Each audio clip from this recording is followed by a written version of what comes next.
Alors, création de valeur pour les clients. Comment ça se mesure?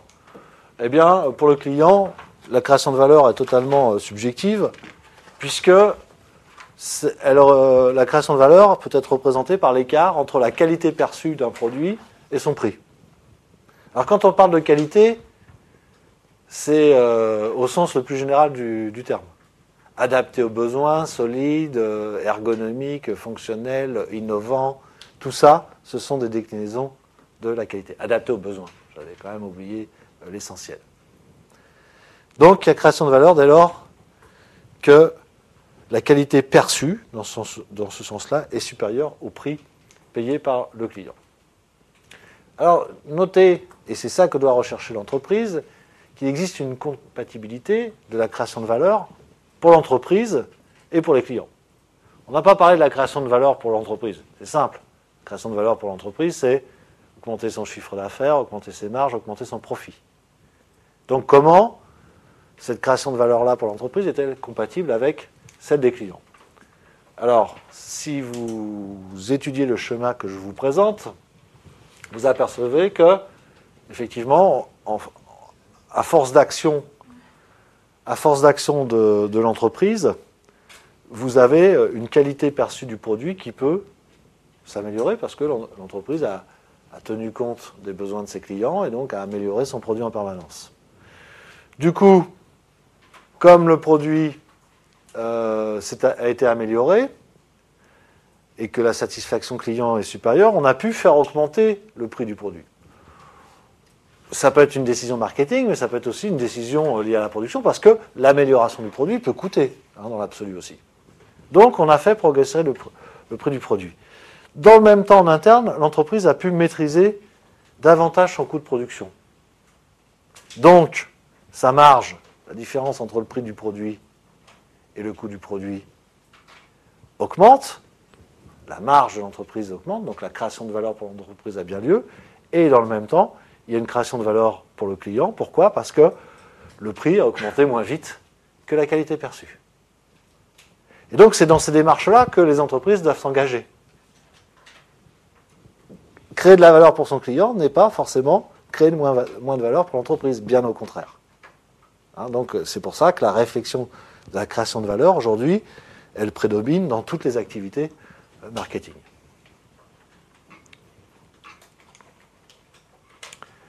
Alors, comment fait-on pour créer de la valeur pour le client? On peut, par exemple, réduire le prix de vente. À satisfaction égale, si le prix diminue, la création de valeur augmente. Par l'amélioration de la qualité, donc là, dans le sens plus étroit de la qualité, solidité, fiabilité du produit. Par l'innovation sur le produit, donc en permanence introduire des améliorations. Par la différenciation. Alors là, c'est adapter le produit à des besoins spécifiques à certains segments de clientèle.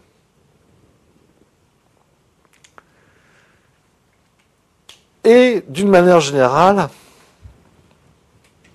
par la vente d'une solution à un problème plutôt que la vente d'un simple produit. Alors ça, je crois que c'est une des clés de la réussite aujourd'hui d'une activité commerciale. Vous apportez une solution à un client, vous ne lui apportez pas un produit. Et donc, comme vous allez résoudre un problème vis-à-vis de votre client, vous allez pouvoir lui vendre plus facilement et plus cher. Et c'est extrêmement important de se mettre dans ce contexte-là.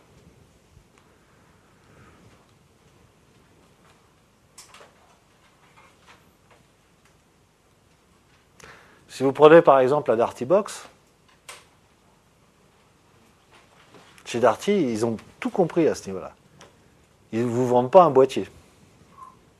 D'ailleurs, ils n'ont pas intérêt à le faire parce que leur boîtier, technologiquement, enfin je sais pas, je ne connais pas la dernière génération, mais c'est un des boîtiers les plus pourris du marché. C'est-à-dire qu'en termes d'innovation produit, il y a évidemment beaucoup mieux. Et pourtant, ils ont réussi leur pénétration dans l'accès Internet alors que c'est les derniers venus. Pourquoi? Parce qu'eux, ils répondent à un problème. C'est quoi le problème? Il ne suffit pas d'avoir le boîtier. Après, il faut réussir sa connexion à Internet avec son ordinateur. Et eux, qu'est-ce qu'ils vous disent? Si vous n'y arrivez pas, vous avez une assistance téléphonique, c'était les premiers à dire ça. Puis si vous n'y arrivez pas, il y a quelqu'un qui va venir chez vous gratuitement pour vous installer. Donc, ils apportent une solution à un problème. Et c'est très très bien vu. C'était peut-être la seule solution pour arriver à pénétrer un marché qui était déjà très très bien occupé par des acteurs très sérieux. Par la satisfaction de nouveaux besoins, ça aussi c'est quelque chose qui marche bien. Quand vous vendez quelque chose à quelqu'un, vous ne lui vendez pas simplement la solution à un problème unique, mais vous lui vendez autre chose. Vous lui vendez de l'écologie, de l'humainement compatible, des choses comme ça. Par exemple, c'est ce qu'on a appelé à un moment donné la tendance du marketing vert. Vous aviez tous les rayons dans les supermarchés qui vendaient des produits d'entretien, c'est-à-dire les produits les plus chimiques et les plus polluants, qui étaient verts. Les emballages étaient verts. Donc, pourquoi ? Parce que c'était la première réponse des fabricants de produits d'entretien. Pour mieux vendre leurs produits, on dit voilà, nos produits sont compatibles avec l'environnement. Et simplement en les peignant en vert, ça apporte cette signification-là chez le consommateur. Et donc le consommateur est rassuré. Il se dit non seulement j'ai un produit pour laver mon linge, mais en même temps je fais du bien à l'environnement. Ça vaut 2 fois plus cher. Le fabricant a apporté 2 solutions à 2 problèmes.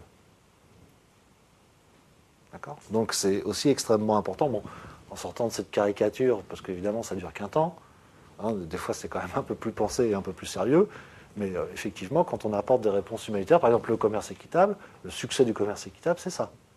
Les gens ils achètent un produit qui est normalement, qui doit être un bon produit, un produit authentique, ils le payent plus cher, peut-être 50% plus cher, et pourquoi acceptent-ils de mettre cette différence de prix ? Parce qu'ils savent qu'à l'autre bout de la chaîne, le producteur il va vivre de sa production et que ça va permettre le développement d'un certain nombre de zones déshéritées. Et ça vaut vraiment de l'argent.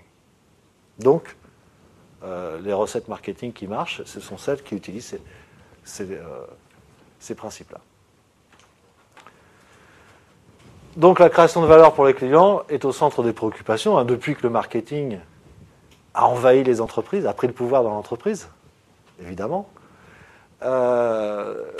Centre des préoccupations des activités marketing, évidemment, mais pas seulement. Il y a aussi d'étroites relations avec les activités de recherche et développement, parce qu'il faut aussi apporter des solutions concrètes sur les produits, et la démarche qualité. Alors, les réponses aux parties prenantes qui sont aujourd'hui privilégiées par les entreprises, c'est forcément aux clients, parce que c'est stratégique, c'est ce qui fait le succès ou l'insuccès de l'entreprise.